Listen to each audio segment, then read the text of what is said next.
السلام علیکم جی. ہم لوگوں کے بس عید کی رونقوں کا جو ہے وہ باقاعدہ طور پر آغاز ہوا چاہتا ہے، کیونکہ وہ کہتے ہیں نا کہ بیک گراؤنڈ کے اندر جو بس چل رہا ہے میرے دماغ میں اور میرے کانوں میں، وہ یہی چل رہا ہے لبیک اللہم لبیک اللہم لبیک. تو تمام عازمین حج کو حج کی بہت بہت مبارکباد ہو. جو حج کی فریضہ انہوں نے سر انجام دیا ہے ان کو بھی بہت بہت مبارک ہو. جو دل میں خواہش رکھتے ہیں تو اللہ تعالیٰ ان کو جلد ان کی دعا قبول فرمائے اور ان کو اپنے گھر پہ بلائے اور ہمیں بھی بلائے، اور اللہ تعالیٰ ہمیں بھی یہ توفیق عطا فرمائے کہ حج ہوں کہ عمرہ ہوں، ہم ان کی جو سعادات ہیں وہ حاصل کر سکیں، بھرپور جوانی میں حاصل کر سکیں، بالکل صحت میں حاصل کر سکیں. خیر جی، اس کے ساتھ ساتھ ایک وہ جو اہم چیز ہوتی ہے قربانی کے جانور کو لینا. کچھ لوگ بہت پہلے لے لیتے ہیں، کچھ لوگ بعد میں لیتے ہیں. یہ ایک بہت بڑی ذمہ داری ہوتی ہے کہ قربانی کے جانور کو اسپیشلی دیکھا جاتا ہے کیسا ہے، ہیلدی ہے کہ نہیں ہے. اور یہ میں بات اس لیے کر رہی ہوں کیونکہ میں بڑی خوش ہوں کہ آج میں بہت اس لیے ریلیکسڈ ہوں کیونکہ میں نے آج ماشاءاللہ سے 2 بکرے لے لیے ہیں، اور ہم اب عید کے پہلے دن صبح ان کی قربانی کریں گے. اللہ تعالیٰ ہماری قربانی کو قبول فرمائے. اللہ تعالیٰ تمام جو لوگ حسب توفیق حسب سعادت اپنی قربانی دے رہے ہیں، اللہ تعالیٰ ان کی بھی قربانی قبول فرمائے. بس آپ لوگ کی ڈھیر ساری دعائیں ہمیں چاہیے، اور ساتھ ہی ساتھ ظاہر سی بات ہے نئے کپڑے بھی پہنیں گے اور مزے کے کھانے بھی کھائیں گے اور تیار شیار بھی ہوں گے، اچھا خاصا میک اپ شیک اپ بھی لگائیں گے. سو یہ سب چیزیں تو ساتھ ساتھ چلتی رہتی ہیں. اینڈ آف کورس اچھی خوشبو کا استعمال، ظاہری سی بات ہے اس عید کے اوپر تو زیادہ خوشبو استعمال ہوتی ہے، بیکاز وہ جب قربانی ہو جاتی ہے تو اس کے بعد ایک وہ پروسیس ہوتا ہے صفائیوں کا بھی، اور خیر ہر گھر میں ہوتا ہے. اور جن کی ماشاءاللہ اللہ تعالیٰ والدین کو زندہ سلامت رکھے، صحت دے، جن کی والدہ ہوتی ہیں ان کے ساتھ اور گھر پہ ہوتی ہیں تو وہ تو خوب کچا کاچی لگی رہتی ہیں، یہ بھی کرو وہ بھی کرو وہ بھی کرو. اچھا خیر، یہ اب ہم نے ذرا بہت سی آپس کی اور گھریلو باتیں کر لیں. اب ہم ذرا گھریلو باتوں کا جو پیرامیٹر ہے اس کو بڑھاتے ہیں اور گھریلو باتیں ہی کریں گے لیکن ملک کے حوالے سے ذرا ملکی معاملات کے اوپر بات کر لیتے ہیں. اس مبارک مہینے کے اندر لوگوں کی دعائیں بھی قبول ہوتی ہیں، اور اگر کسی کا دل دکھا ہو اور اگر اس کے دل سے کوئی بد دعا نکل جائے تو وہ بھی، تو بھائی میں تو صرف یہ کہوں گی کہ وہ جو اسپین والے بیٹا جی ہیں نا، ان کو لگ گئی ہے بد دعا. تو باپ کی بد دعا جو ہوتی ہے لوگ کہتے ہیں کہ بہت بری ہوتی ہے، اور مجھے لگتا ہے کہ یہ انہی کی بد دعا ان کو لگی ہے. پرویز الہی کی بد دعا منس الہی کو لگی ہے، اور اب ان کے دن گنے جا چکے ہیں. اس کی کیا تفصیلات ہے وہ میں آپ کو اس ویڈیو کے اندر بتاؤں گی. ساتھ ہی ساتھ نون لیگی ایک MNA نے عمران خان کے اوپر سے نیچے آگ لگا دی. مطلب عمران خان جو ہیں وہ جل کر سوا ہو چکے ہیں، اور ایسا کیا ہوا اس کی بھی تفصیلات میں آپ کو بتاؤں گی. اور سب سے بڑی چیز یہ کہ جب آج صبح عمران خان صاحب اٹھے تو انہوں نے جب ملاقات کی اپنے پارٹی ورکرز سے، تو ان پارٹی ورکرز کے بقول عمران خان نے مذاکرات کا ڈبہ گول کر دیا ہے. جو پچھلے 2-3 دن ہم آپ کو مذاکرات کی باتیں کر رہے تھے، بھائی یہ جو انسان ہے جس کا نام عمران خان ہے، یہ عجیب فلم ہے اور ڈبہ فلم ہے، چربا فلم ہے، ڈبہ فلم ہے، زیرو فلم ہے. کہ پہلے ساروں کو مذاکرات کے پیچھے لگا کے محمود خان اچکزئی صاحب تو یہ تو فلانا تو ٹمکانا وہ کریں گے اور ان کی امبریلا میں ہوں گے، ان کی زیر قیادت ہوں گے، اور اب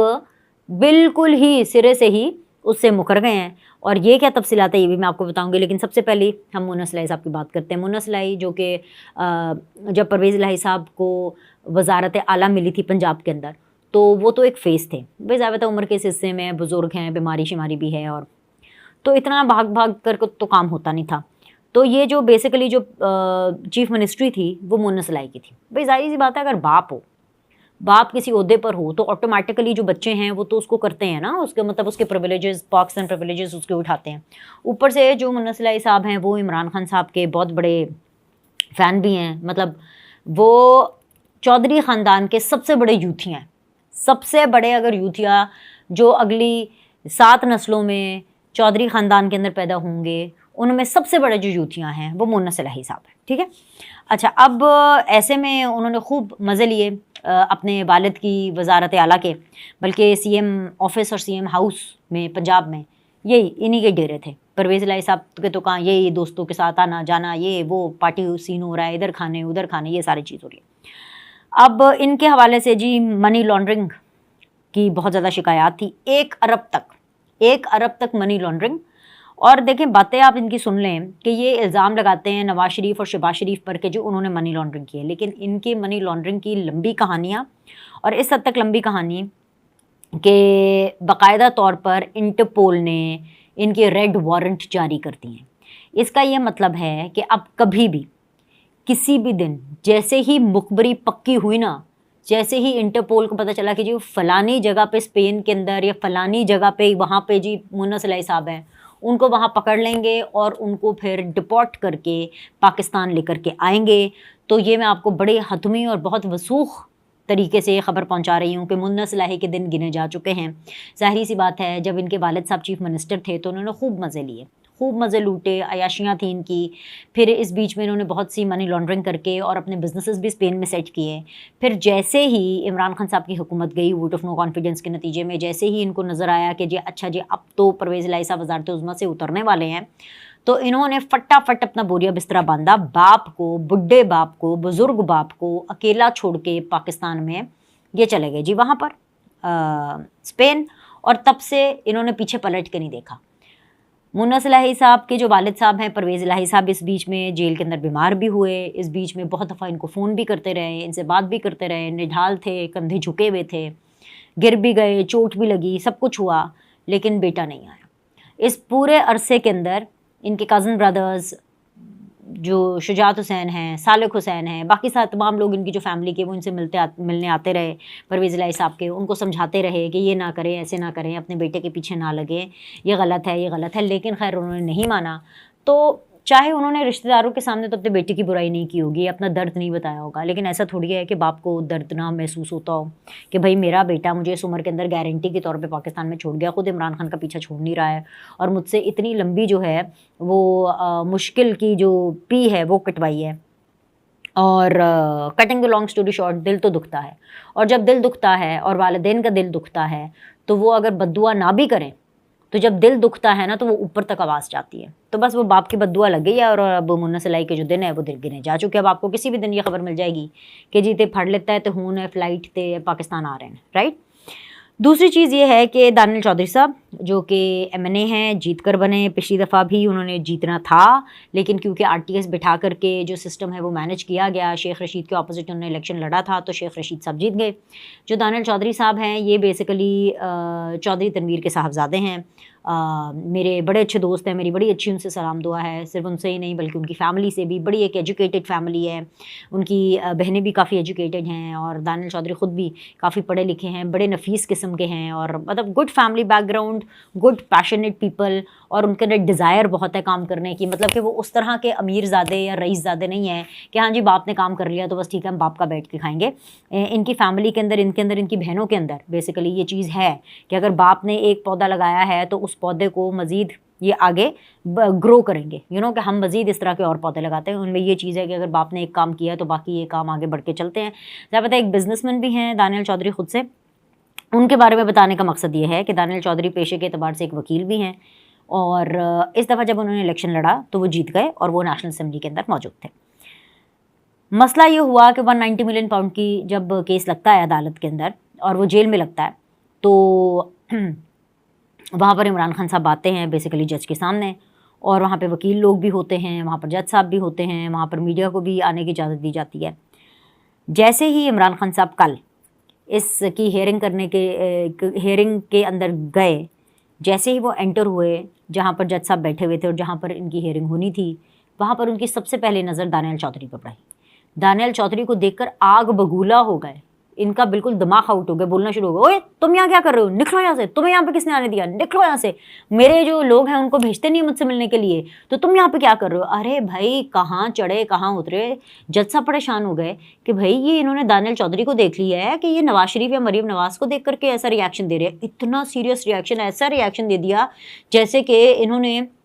وردی میں کسی کو دیکھ لیا۔ حالانکہ ویسے تو خیر انہوں نے ضابطہ کالا کوٹ پہنا ہوا تھا، اب ان کو کالے کوٹوں والوں سے بھی الرجی ہو گئی ہے عمران خان صاحب کو۔ سو مسئلہ یہ ہے کہ دانیال چودھری نے، ایک لیگی ایم این اے نے عمران خان کے ہوش اڑا دیے، طوطے اڑا گئے ہیں، اور اس حد تک اڑا گئے کہ وہ جل بھن گئے۔ اس کے بعد بڑبڑاتے رہے سب کچھ۔ دانیال چودھری نے کہا باہر نکل کے، انہوں نے پریس کانفرنس کی، انہوں نے کہا کہ جی میں یہی دیکھنے گیا تھا کہ عمران خان صاحب اصل میں اندر کس حالات میں ہیں، تو جب میں نے دیکھا بھائی، بقول دانیال چودھری کے، انہوں نے کہا کہ بھائی یہ تو وی آئی پی پروٹوکول ان کو مل رہا ہے، یہ تو قیدیوں کی طرح رہ ہی نہیں رہے، یہ تو قیدیوں کی طرح وہ جو ہیئرنگ کے اندر بھی نہیں آتے 190 ملین پاؤنڈ کی، ان کے جو ششکیں ہیں جو ان کو ہو رہا ہے پھر بھی یہ اس کے اوپر اتنا روتے ہیں. ساتھ ہی اب جب کیونکہ میں کالے کوٹوں والوں کی بات کر رہی ہوں تو ساتھ ہی عمران خان صاحب نے جی ماشاء اللہ سے اپنی اس روایت کو برقرار رکھتے ہوئے پہلے سیاستدانوں میں ڈیوائڈ کی, پھر اس کے بعد انہوں نے قوم میں ڈیوائڈ کی, پھر قوم کو ڈیوائڈ کرنے کے بعد انہوں نے اسٹیبلشمنٹ میں بھی ڈیوائڈ کرنے کی کوشش کی, اور اب وہ اس عدلیہ میں بھی ڈیوائڈ کرنے کی کوشش کر رہے ہیں, جو کہ عدلیہ کافی حد تک عمران خان کا ساتھ دے رہی ہے, کیونکہ ابھی بھی عدلیہ کے اندر بہت سے عمران دار اور ابھی بھی عدلیہ کے اندر بہت سے عمران خان کے عشق میں مبتلا جو ججز ہیں اور عدلیہ کے اندر ایسے لوگ موجود ہیں, صرف ججز ہی نہیں بلکہ جو آفیشیل ان کی جو ایڈمنسٹریٹو جو لوگ بھی ہوتے ہیں وہ بھی, ان کے دل کے اندر بھی بڑا جو ہے نا دکھ درد ہے عمران خان صاحب کے لیے. اب یہ میں آپ کو اس لیے بتا رہی ہوں کہ عمران خان صاحب نے ان کا بھی خیال نہیں کیا کہ یار یہ ابھی دیکھو نا یہ عدلیہ پھر بھی جیسے بھی ہے چلیں مجھے ریلیف تو دے رہی ہے, میرے ساتھ کھڑی ہوئی ہے. انہوں نے ان میں بھی پھوٹ ڈالنے کی کوشش کی, اور پھوٹ ڈالتے ہوئے انہوں نے یہ کہا کہ جی ٹوٹل کوئی 100 سے بھی اوپر ججز ہوں گے, اور باقی سارے جج ایک طرف, اور صرف جو 9 ججز ہیں عمران خان کو وہ ایماندار لگتے ہیں, یعنی عمراندار لگتے ہیں, کیونکہ وہی صرف 9 ججز ہیں جو کہ عمراندار ہوں گے یا ایماندار ہوں گے, اسی لیے عمران خان صاحب کا نام لے رہے ہیں. کیونکہ عمران خان صاحب نا ان کا پرابلم یہ ہے کہ عمران خان صاحب کو صحافی بھی صرف اپنے طرف کے نظر آتے ہیں, صرف وہی صحافی نظر آتے ہیں جیسے صابر شاکر ہے, یا جیسے اب تو خیر ارشد شریف صاحب نہیں رہے مرحوم, یا جیسے کہ آپ کہہ لیں عمران ریاض ہیں, یا جیسے کہ موعد پیرزادہ ہیں. مطلب ان کو وہ والے صحافی نظر آتے ہیں جو کہ صرف ان کی بات کرتے ہیں, جو کہ صرف عمران خان کے نعرے جپتے ہیں, جو کہ صرف یہ کہتے ہیں کہ جی عمران خان زندہ باد, اور عمران خان کی تو کیا ہی بات ہے. باقی جتنے بھی صحافی ہیں جو کہ عمران خان کی فاشسٹ رجیم میں کام کرتے رہے, جیسے میں, انہوں نے بہت کوشش کی عمران خان نے اور فیض حمید نے کہ وہ مجھے ڈرا سکیں, میرا شو بند کرا سکیں. میرے جس چینل میں جس میں میں کام کرتی تھی اس میں میرے مالکان کو بار بار فون کرتے تھے کہ بینش کے انٹروز بند کریں, یہ انٹرو کیوں دیتی ہے, یہ مریم کے بارے میں بات کیوں کرتی ہے, نواز شریف کے بارے میں بات کیوں کرتی ہے. اور ایسے اور بہت سے لوگ تھے جیسے طلعت حسین جیسے جرنلسٹ ہیں, نصرت جاوید جیسے جرنلسٹ ہیں, بہت سے ایسے اور بڑے بڑے جرنلسٹ ہیں جو کہ عمران خان کے فاشسٹ دور کے اندر جاب لیس بھی رہے, لیکن عمران خان صاحب کو ان کی یاد نہیں آتی, ان کا وہ کبھی ذکر نہیں کرتے. اس کے علاوہ کیا کہتے ہیں کہ وہ لوگ جو کہ عمران خان کے فاشسٹ دور میں کام کرتے رہے, جیسے میں ہوں, میں لگاتار کام کرتی رہی, لاٹ آف پریشر, میں بہت زیادہ کام کرتی رہی. اللہ کا شکر ہے کہ اللہ تعالیٰ نے نوکری پہ قائم رکھا اور زباں بندی نہیں کی, اور پھر بھی ہم کام کرتے رہے. لیکن ہم بھی عمران خان صاحب کے ان جرنلسٹوں کی کیٹیگری میں نہیں آتے کہ عمران خان صاحب ہمیں اینکر, جرنلسٹ, رپورٹر کچھ سمجھ سکے. وہ صرف ایک اسپیسیفک طبقے کو, صرف اسپیسیفک چند لوگوں کو سمجھتے ہیں جو کہ صرف ان کی طرف کی بات کرتے ہیں, ان کے حق کی بات کرتے ہیں. ٹھیک ہے, اسی طرح ججز کا بھی یہی ہے. 125 130 ججز ہوں گے یا 100 سے اوپر جتنے بھی ہیں, خیر مجھے ایگزیکٹلی نمبر نہیں پتا. ان سارے ججز میں سے باقی سارے ججز کمپرومائزڈ ہیں, صرف 9 ججز ایسے ہیں عمران خان صاحب کے مطابق, 4 سپریم کورٹ کے, 5 سپریم کورٹ کے بیسیکلی, اور 4 لوور جوڈیشری کے. صرف یہ جو ججز ہیں عمران خان صاحب کو لگتا ہے کہ یہ جی بڑے ڈٹ کے کھڑے ہیں اور بڑے بہادر ہیں, اور جو باقی سارے ججز ہیں نا وہ تو سارے کے سارے بکاؤ ہو گئے, وہ اسٹیبلشمنٹ نے ان کو خرید لیا ہے یا ڈرا دیا ہے. جو باقی رہ گئے ہیں ان کو نون لیگ والوں نے خرید لیا, یا کچھ کو پیپلز پارٹی والوں نے خرید لیا, یعنی کہ وہ کمپرومائزڈ ہیں. اور تو یہ ڈیوائڈ کریٹ کرنے کی کوشش ہے. اگر عدلیہ کو بھی یہ بات ابھی تک نہیں سمجھ آتی تو پھر تو ان کا اللہ ہی حافظ ہے, بیکاز عدلیہ کو کون سمجھا سکتا ہے, عدلیہ تو وہ ہے جو کہ ہمیں سمجھاتی ہے. Last but never the least, Rauf Hasan صاحب نے ایک بہت بڑا کلیم کیا ہے, اور وہ اس لیے بہت بڑا کلیم ہے کیونکہ ان کی اس بات سے پاکستان کے اندر جو تھوڑی بہت سیاست کے اندر ایک آپ کو ہلچل نظر آئی تھی, وہ پھر سے ایک جو ہے نا پانی میں مدانی مارنے والی سچویشن میں واپس آ گئی ہے. اور وہ اس لیے آ گئی ہے کہ جی مذاکرات مذاکرات مذاکرات. میں آپ کو کل تک تو یہی بتا رہی تھی کہ جی ابھی محمود خان اچکزئی صاحب کی ذمہ داری لگا دی ہے, وہ تو سب ٹھیک ہے, پولیٹیکل پارٹی سے تو بات کر لیں گے, لیکن محمود خان اچکزئی صاحب جو ہے وہ اسٹیبلشمنٹ سے کیسے بات کریں گے, اور اسٹیبلشمنٹ جو ہے وہ محمود خان اچکزئی سے کیسے بات کرے گی, اور ان کی یہ 3 شرطوں کا کیا ہوگا, اور یہ سارا کچھ. تو جی عمران خان صاحب نے تو کٹائی بند کر دیا بقول رؤف حسن صاحب کے. رؤف حسن نے کہا کہ نہیں بھائی, ہم کسی پولیٹیکل پارٹی سے بات نہیں کرنے والے, ہم تو بالکل نہیں کرنے والے. ہاں اگر محمود خان اچکزئی صاحب نے بطور اتحادی اگر کسی سے بات کرنی تو وہ کر رہے, تو مجھے یہ بتائیں کہ اگر آپ اتنا بہار دکھا رہے ہیں کہ ہاں محمود خان اچکزئی صاحب کر لیں گے, تو محمود خان اچکزئی صاحب جو ہیں وہ کل کے بچے تو نہیں ہیں. وہ اتنی پین لے کر کے, اتنی بھاری بھرکم ذمہ داری لے کر کے وہ ایسے کیوں کریں گے؟ وہ اکیلے پھر جو ان کا پوائنٹ آف ویو ہے وہ تو اکیلے اسی پوائنٹ آف ویو کے اوپر لڑ لیں گے. ان کو تو انتشاری پوائنٹ آف ویو نہیں چاہیے. محمود خان اچکزئی اور عمران خان صاحب میں ہمیشہ سے یہ فرق ہے, رہے گا اور آگے بھی رہے گا، چاہے یہ اکٹھے ایک ٹائم پر ہو جائیں کہ جی ان کو یہ والے الیکشن سمجھ میں نہیں آ رہے، جو بھی ہے۔ محمود خان اچکزئی صاحب اینٹی اسٹیبلشمنٹ رہے ہیں، لیکن وہ اس طرح کے اینٹی اسٹیبلشمنٹ نہیں رہے ہیں کہ انہوں نے فوج میں جو ہے ڈیوائڈ کریٹ کرنے کی کوشش کی ہو۔ وہ اس طرح کے اینٹی اسٹیبلشمنٹ نہیں رہے ہیں کہ وہ ایجنسیوں پر یہ الزام لگائیں کہ جی وہ مجھے قتل کرنا چاہتے ہیں، یا آرمی چیف پر یہ الزام لگائیں کہ جی وہ مجھے قتل کرنا چاہتی ہے، میری بیوی کو قتل کرنا چاہتے ہیں، یا وہ میرے ساتھ پرسنل ہوئے ہیں، یا سم تھنگ لائک دیٹ، اور little bit even like that. No, ایسا کچھ نہیں ہے۔ اینٹی اسٹیبلشمنٹ ہونے کا یہ مطلب نہیں ہے کہ آپ عمران خان کی طرح بکواسیات کریں اپنی آرمی کے بارے میں، اپنی ایجنسیز کے بارے میں، اور آپ مدعے اور لاجک سے ہٹ کر کے بات کریں۔ تو محمود خان اچکزئی صاحب تو لاجیکلی باتیں کرتے ہیں، وہ اس قسم کی باتیں نہیں کرتے جو کہ عمران خان صاحب کرتے ہیں۔ تو اب مجھے نہیں پتا کہ اس کے بعد محمود خان اچکزئی صاحب کا کیا ہوگا، لیکن میں تو صرف یہی کہوں گی کہ عمران خان صاحب نے محمود خان اچکزئی صاحب کے ساتھ وہی کیا ہے جو اس سے پہلے وہ ان کے ساتھ جلسوں میں کیا کرتے تھے کہ پہلے دوپٹے اور چادریں پہن کے ان کو خوب چراتے تھے، ان کی نقلیں اتارتے تھے، اور اب بھی ان کو انہوں نے ایک بے عزتی والی جو مقام پر رکھا کہ پہلے ان کا خود ہی نام دے کر کے جی میں ان کو نامنیٹ کرتا ہوں، اور بعد میں جی وہ پیچھے ہٹ گئی، جی کرنی ہے تو محمود خان اچکزئی صاحب خود ہی کر لے۔ تو میں یہ سمجھتی ہوں کہ محمود خان اچکزئی صاحب کے لیے بھی اس میں ایک نشانی ہے کہ بندے کی کوئی سیلف رسپیکٹ بھی ہوتی ہے، یہ غلط بندے کے پیچھے لگ گئے ہیں۔ آپ عمران خان صاحب کو چھوڑیں، آپ کے جو بھی معاملات اپنی سولو فلائٹ لیں اور اس حساب سے آپ ریاست کے ساتھ بات کریں، عمران خان کے پیچھے نہ لگیں، کیونکہ عمران خان کے پیچھے جو بھی لگا ہے اس کا ستیہ ناش ہی ہوا ہے، اس کا کچھ بن نہیں پایا۔ ابھی کے لیے اتنا ہی، لائک کریں، سبسکرائب کریں، آپ سے اگلی ویڈیو میں ملتے ہیں۔